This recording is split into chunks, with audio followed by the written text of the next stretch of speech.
Thousands of exhausted migrants streamed into Austria on Saturday after being unexpectedly taken to the border in buses by the Hungarian government. It was not clear how many intended to remain in Austria. We have no idea. Probably we're gonna go to Germany because we heard Germany is probably accept like around all the migration which is in Budapest. They will accept them over there in Germany. So I'm not sure, but somehow like that. Hungary brought in the buses after columns of asylum seekers on foot brought the nation's main highway and railway line to a standstill.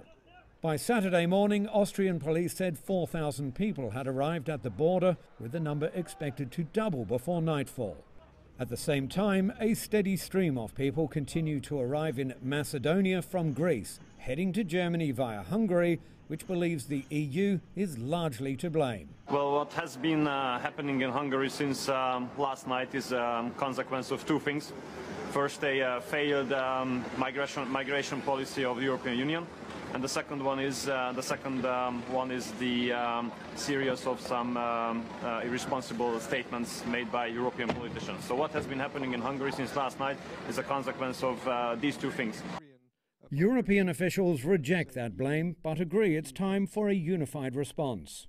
The time for blame games is over. It's time for taking decisions, turning decisions into actions, and doing it united as Europeans.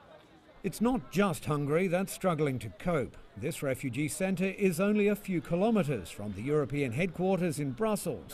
EU officials are pushing member states to accept far more refugees from overstretched European countries like Italy, Hungary and Greece.